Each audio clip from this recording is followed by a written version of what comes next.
हम कहाँ पे थे? हमको क्या फाइंड करना था? कैनोनिकल दिख रहा है? स्क्रीन क्लियर दिख रही है? Canonical collection of LR0 items find करना था, ठीक है। अब इसमें क्या होता है कि canonical collection of LR0 items का मतलब क्या होता है? सबसे पहले मैं थोड़ा सा इसको रिकॉल करते हैं कि मैंने बताया था कि सपोज आप और लोगों को ज्वाइन कर लीजिए ना, वो बोल रहे हैं। और है वेटिंग में? हाँ सर। एक सेकंड। ओह, काफी लोग हैं।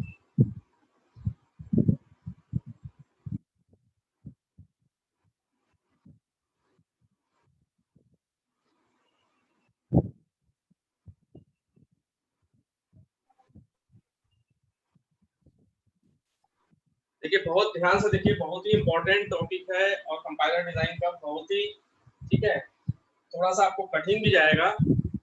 बहुत इंपॉर्टेंट टॉपिक है SLR parser, construction of SLR parser.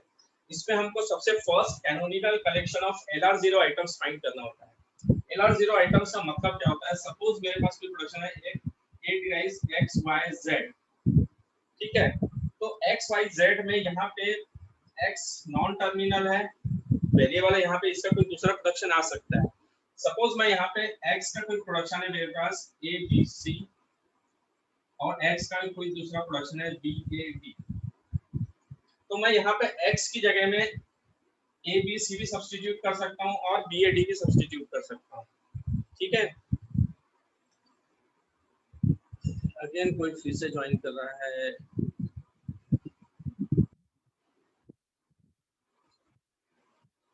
इसलिए ना टाइम से ज्वाइन कर लो क्योंकि ना बहुत ब्रेक होता है इसमें।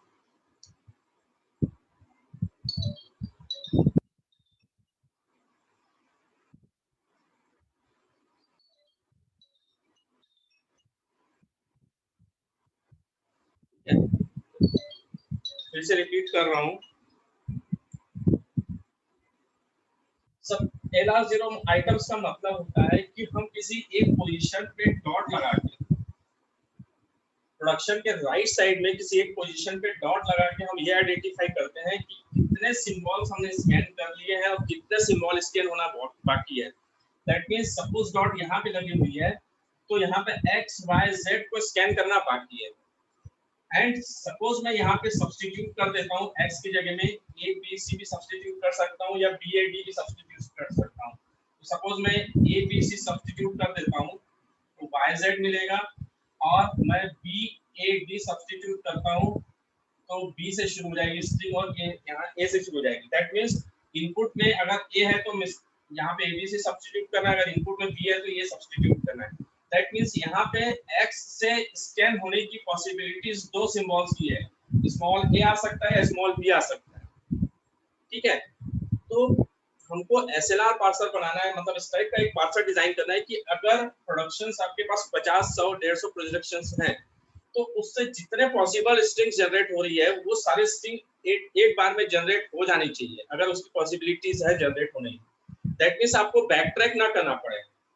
क्या ना करना पड़े? बैक ट्रैक की कोई कंडीशन नहीं आनी चाहिए, इसलिए आप वहां पे पूरी पॉसिबिलिटीज का एक सिस्टम बना लेते हो जिसको आप है ना ट्रांजिशन सिस्टम कहते हैं।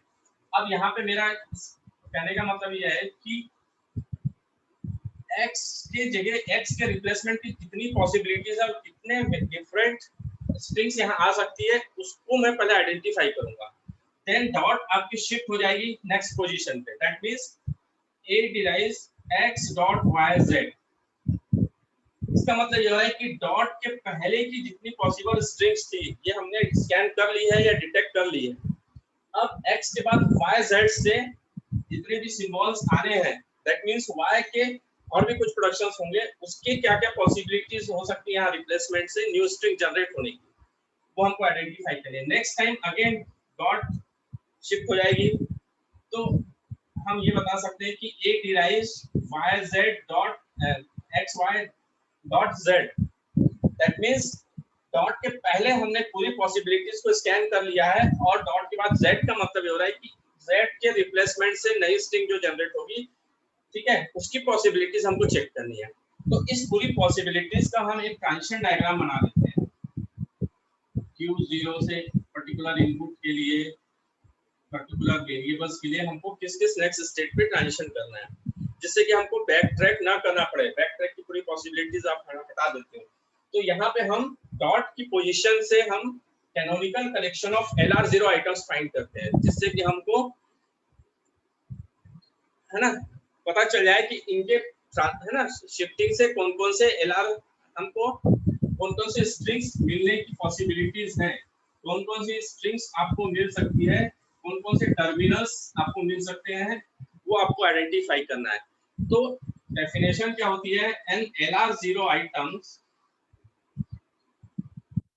ठीक है, an LR0 items of the form A derives alpha 1 alpha 2 up to alpha I dot alpha I plus 1 up to alpha n। ठीक है, इसका मतलब क्या होता है, अभी जस्ट मैंने एक्सप्लेन कर दिया है, ये अल्फा आई है और ये डॉट लगी हुई है। ठीक है, इसका मतलब क्या हो रहा है कि आप फर्स्ट केस में डॉट के पहले के जितने भी सिंबल्स हैं, डॉट के पहले कितने हैं, alpha 1 alpha 2 up to alpha I, इतने सिंबल्स को आपने रिकॉग्नाइज कर लिया है। That means we have already recognised the terminal symbols on the input which corresponds to alpha 1 alpha 2 up to alpha I। and next dot के बाद वाली position क्या बता रही है कि इतने सिंबल्स स्कैन होने बाकी हैं। That means should we now recognize symbols corresponding to alpha I plus 1 alpha I plus 2 up to alpha n। ठीक है, और इसके बेसिस पे हम एक DFA की नंबर ऑफ स्टेट्स को, ठीक है, रीड करते हैं और आगे बढ़ते जाते हैं। ठीक है, तो for example it derives x y z। इस पर्टिकुलर प्रोडक्शन में x y z में डॉट की कितनी पॉसिबिलिटीज हैं, यहाँ पे हम कितने LR0 आइटम्स आइडेंटिफाई कर सकते हैं। दैट मींस डॉट यहाँ पे लगा के x dot x y z, it derives x dot y z,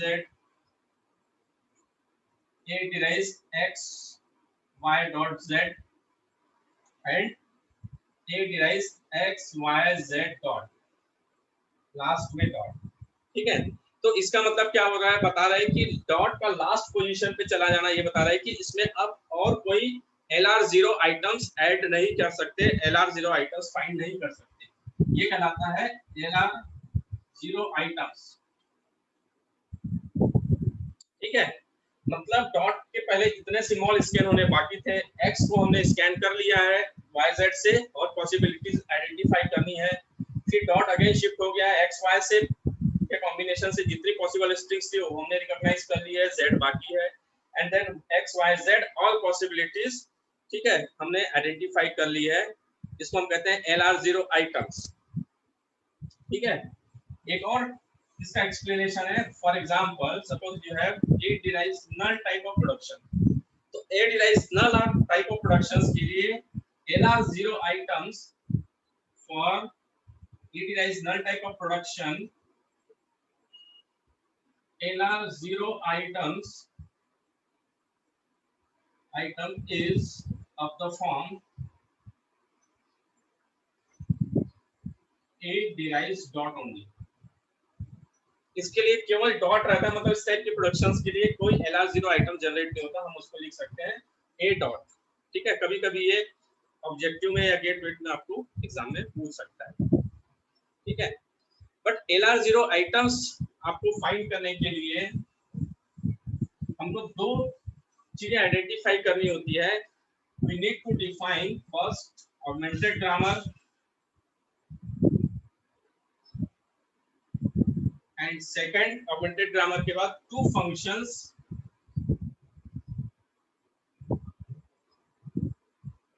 closure and go to. ठीक है, LR0 आइटम्स आइडेंटिफाई करने के लिए आपको दो चीजें डिफाइन करनी होती है, first construction of augmented grammar and two functions closure and go to. ये दो चीजें आपको फाइंड करनी पड़ती है for identifying the LR0 items in construction of SLR parser. SLR parser के लिए LR है ना, SLR पार्सर के लिए LR0 items, LR0 collection of grammars find करने के लिए हमको दो चीजें डिफाइन करनी पड़ती है, augmented grammar and two functions closure and go to. अब हम देखते हैं व्हाट इज ऑगमेंटेड ग्रामर। ठीक है, ऑगमेंटेड ग्रामर का सीधा मतलब हो रहा है कि adding extra production of the form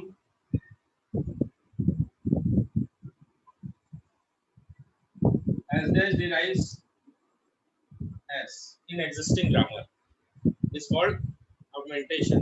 ठीक है, मतलब आपके पास स्टार्ट सिंबल से कुछ प्रोडक्शंस हैं उस एग्जिस्टिंग ग्रामर में, और आप उसमें as dash एक न्यू वेरिएबल लेके एक एक्स्ट्रा प्रोडक्शन ऐड कर देते हो as dash derives as, तो ये कहलाता है ऑगमेंटेशन। ठीक है, और एक्स्ट्रा प्रोडक्शन क्या है? as dash derives as। Suppose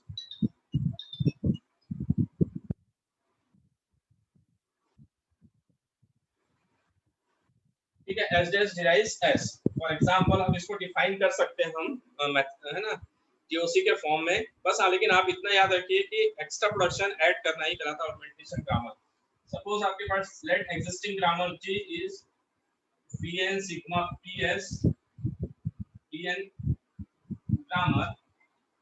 ठीक है, then we can construct an augmented grammar G dash as Vn dash sigma dash P dash as follows, where Vn dash is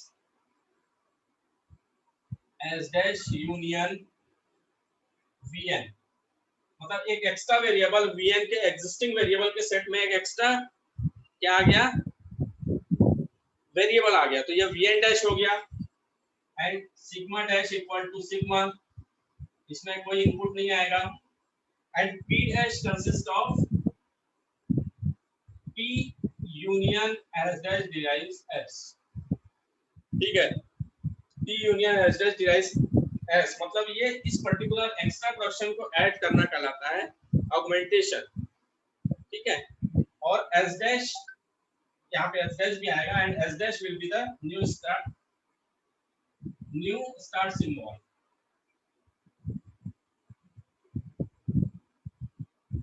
as dash is the new start symbol। तो ये extra production add करना कहलाता है augmentation.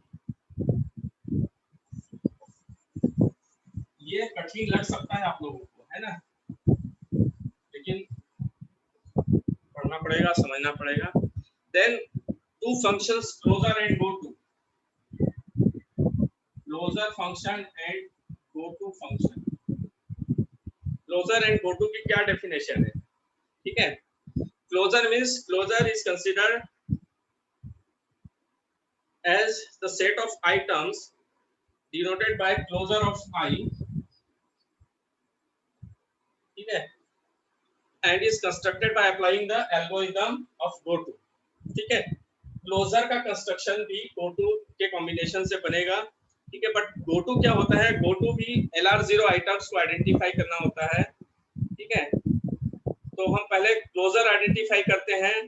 That means closure of I means किसी भी productions को initialise करना होता है किसी एक पोजीशन पे डॉट लगा के। सपोज मैं as dash derives s वाला प्रोडक्शन ले रहा हूं। as dash derives s वाले प्रोडक्शन में मैं इनिशियलाइज करूंगा तो डॉट किसी एक पोजीशन में लगेगा, और वो डॉट भी कहां लगेगा? स्टार सिंबल के लेफ्ट साइड में डॉट एक यहां पे लगेगा।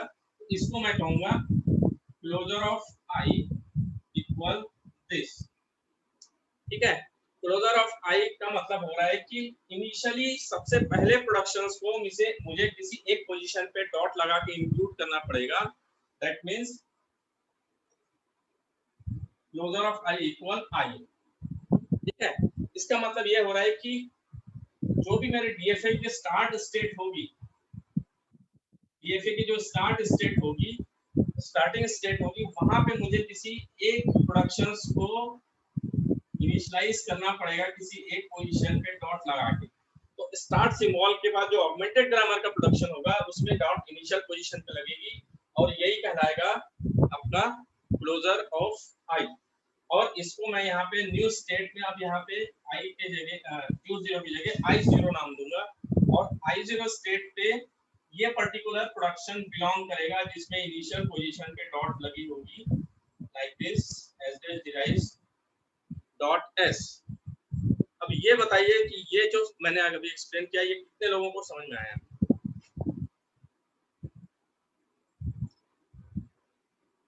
आ गया सर। सर आया। आ रहा है? Yes sir. एक मिनट, कॉल इतना आ रहा है कि मैं क्या बताऊं। हेलो हेलो, हाँ हाँ मैम क्लास ही ले रहा था। अभी कुछ लोगों के रिजल्ट्स आए हैं, जिनके भी रिजल्ट आए हैं उनमें कुछ लोगों का एब्सेंट हो रहा है। नहीं आपकी बात सुनी, लेकिन कॉमन मैसेज मैंने बता दिया सबको, क्योंकि ये सीसीएम से ट्रांसफर करते हैं ना, उन्हीं के में ज्यादा केस है। हाँ बायोटेक और केमिकल में नहीं है वैसे, क्योंकि मैंने इन्फॉर्म कर दिया कि किसी का कुछ केस हो। हाँ ठीक है मैडम, अभी तो हाँ हाँ हाँ अभी अभी लगाता हूँ मैडम, मैं क्लास स्टार्ट कर दिया। अच्छा अच्छा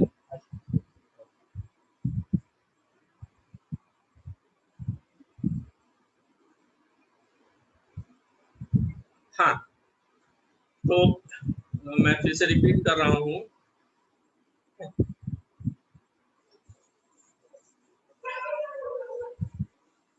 देखिए मैं फिर से इसका कॉन्सेप्ट आपको बता रहा हूँ कि हमको क्या करना है।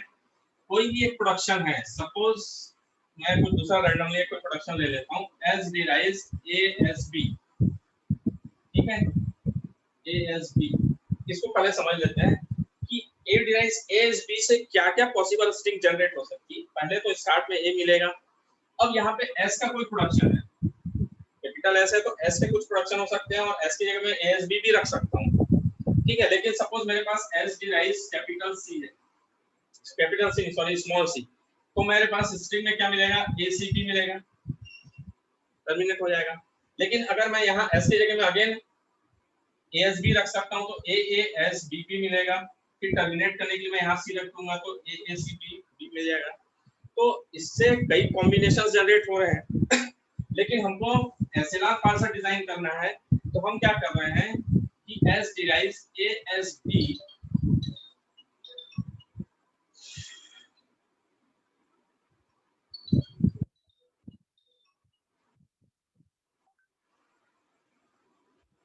हेलो हाँ हाँ, ये चीज आप सर को बता दो ना, सर को।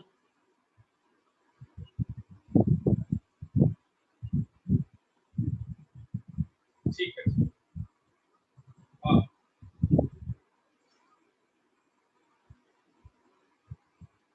ठीक ठीक ठीक, तो वही तो मैं सर को भी बताया, कॉमन लेटर एक बना दिया जाएगा।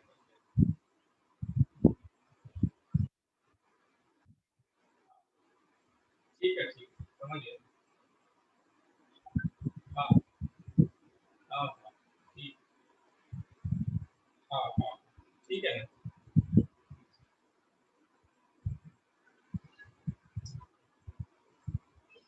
हाँ तो एस डेस ASP में किसी एक पोजीशन पे डॉट लगेगी, सपोज यहाँ लगती है, तो यहाँ से ASB मिल की पॉसिबिलिटीज है। अब ये डॉट इधर शिफ्ट हो गई, ठीक है, फिर नेक्स्ट टाइम में डॉट यहाँ शिफ्ट हो गई, फिर नेक्स्ट टाइम में डॉट यहाँ शिफ्ट हो गई, तो इससे हम एक DFA बना लेते हैं इनिशियल स्टेज, ठीक है।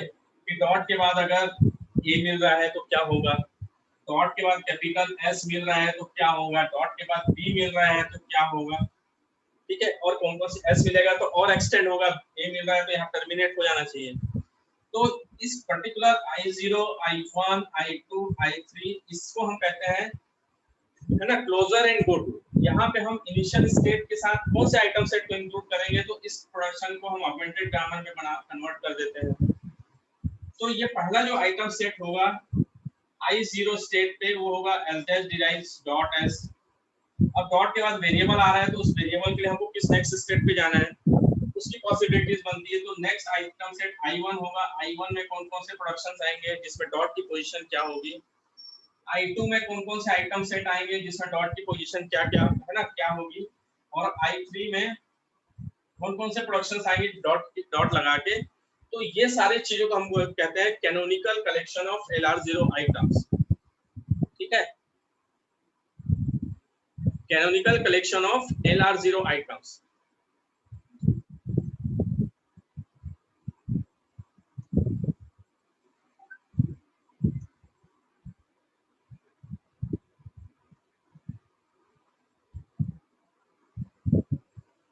ठीक,